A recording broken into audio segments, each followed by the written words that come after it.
यह horror story थोड़ी डरावनी है और अगर आपको डरावनी कहानियाँ सुनना पसंद है तो मुझे उम्मीद है आपको यह हॉरर स्टोरी पसंद आएगी। मैंने नर्सिंग का कोर्स किया है और जब मैं ग्रेजुएट हुई तो मुझे एक हॉस्पिटल में जॉब मिल गई। वह एक पुरानी 3 फ्लोर की बिल्डिंग थी। जब मैंने इंटरव्यू दिया तो उन्होंने मुझे सेलेक्ट कर लिया और जितना जल्दी हो सके ज्वाइन करने के लिए कहा, क्योंकि रिसेंटली कुछ नर्सेस ने वहाँ से रिज़ाइन किया था, इसीलिए उन्हें नर्स की ज़रूरत थी।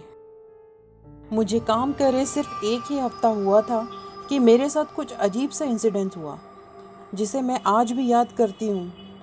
मेरी नाइट शिफ्ट थी और सारे पेशेंट सो चुके थे। वहाँ बस हम 3 लोग ही थे, मैं, एक नर्स जिसका नाम रोशनी था और एक सिक्योरिटी गार्ड। हम तीनों स्टाफ रूम में चाय पीकर बातें कर रहे थे। फिर मेरे राउंड का समय हो गया। मैंने फर्स्ट फ्लोर से शुरू किया, एक एक रूम चेक किए कि सब कुछ ठीक तो है, किसी पेशेंट को किसी चीज़ की ज़रूरत तो नहीं, सब कुछ सही था। फिर मैं सेकंड फ्लोर पर पहुंची, वहाँ पर भी सब ठीक था। वहाँ इतनी शांति थी कि मेरे पैरों की चलने की आवाज़ पूरे फ्लोर में गूंज रही थी। तभी अचानक मैंने एक आवाज़ सुनी। वह किसी बच्चे की रोने की आवाज़ थी। ऐसा लग रहा था कि वह आवाज़ मेरे ऊपर वाले फ्लोर से आ रही है।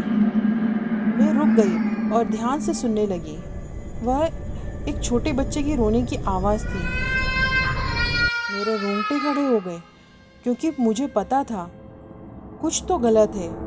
इतनी रात को कोई बच्चे की आवाज़ इस हॉस्पिटल में होना पॉसिबल ही नहीं, और थर्ड फ्लोर तो खाली पड़ा था। फिर मैं डरते हुए थर्ड फ्लोर पर पहुंची। मैंने आसपास देखा तो सभी लाइट्स ऑफ थीं और पूरे कॉरिडोर में बस अंधेरा था। मुझे कुछ अच्छे से दिखाई भी नहीं दे रहा था। मैंने उस बच्चे की रोने की आवाज़ को फॉलो किया और वह आवाज़ मुझे एक कमरे तक ले गई। जब मैंने उस कमरे का दरवाज़ा खोला, मैंने देखा एक बेड के ऊपर चादर ओढ़े जैसे कोई बैठा हुआ था। मैंने बेड के पास आते हुए कहा, कौन है वहाँ? जो भी उस चादर के नीचे था, वहाँ से रोने की आवाज़ एकदम से बंद हो गई। मैंने चादर को पकड़कर एक झटके से हटाया। मेरे पैरों से मानो ज़मीन खिसक गई, जबकि उस चादर के नीचे कोई नहीं था। मेरे शरीर में मानो खून जम सा गया हो। डरते हुए मैं उस बेड के पीछे हट गई। फिर अचानक मेरे पीछे से दरवाज़ा बंद होने की आवाज़ आई। मैं दरवाजे की ओर भागी और देखा दरवाज़ा पूरी तरह से बंद हो गया है और मुझे यह महसूस हुआ कि कोई नंगे पांव कॉरिडोर में दौड़ रहा था।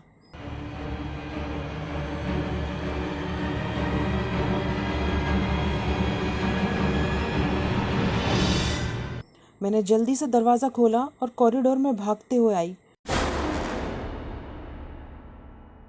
मैंने पीछे देखा तो मेरी मानो जान सी निकल गई। पूरे कॉरिडोर में हर तरफ छोटे और बड़े बच्चे नज़र आ रहे थे जो मेरी तरफ चले आ रहे थे।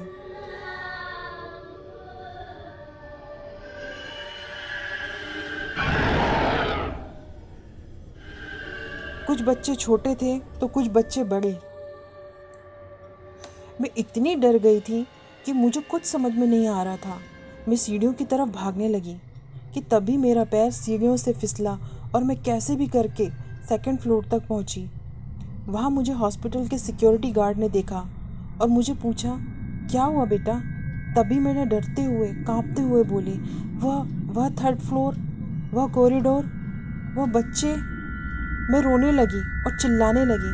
तभी गार्ड ने मुझे संभाला और मुझे स्टाफ रूम में ले गया। जब गार्ड मुझे स्टाफ रूम में ले आया, वहाँ रोशनी बैठी हुई थी। उन्होंने मुझे शांत किया, मुझे चेयर पर बिठाया और मुझे एक कप चाय दी। फिर उन दोनों ने मुझे उस हॉस्पिटल के बारे में बताया। तभी मुझे पता चला कि उस हॉस्पिटल में थर्ड फ्लोर पर कई साल पहले आग लग गई थी और उस आग की वजह से कई सारे बच्चों की दम घुटने से मौत हो गई।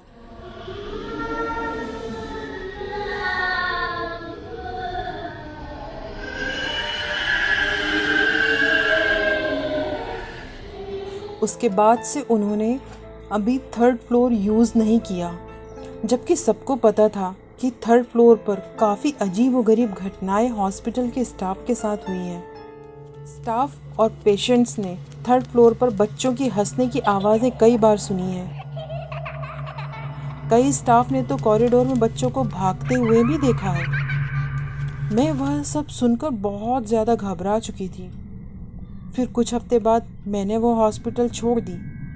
मैं वहाँ और नहीं रुक सकती थी क्योंकि बहुत डर चुकी थी। कई बार आज भी जब देर रात तक मैं उस हॉस्पिटल के बारे में सोचती हूँ तो मुझे लगता है कि अभी भी उस अंधेरी बड़ी कॉरिडोर में वह बच्चे मेरी तरफ देखकर हंस रहे हैं। वह आवाज़ें आज भी मेरे कानों में गूंजती हैं। तो दोस्तों, आपको यह हॉरर स्टोरी कैसी लगी नीचे कमेंट करके ज़रूर बताएं और इसे अपने उन दोस्तों के साथ भी शेयर करें जिन्हें हॉरर स्टोरी सुनना पसंद है। अगर आप इसी तरह और भी हॉरर स्टोरी सुनना चाहते हैं तो इस चैनल को सब्सक्राइब करें।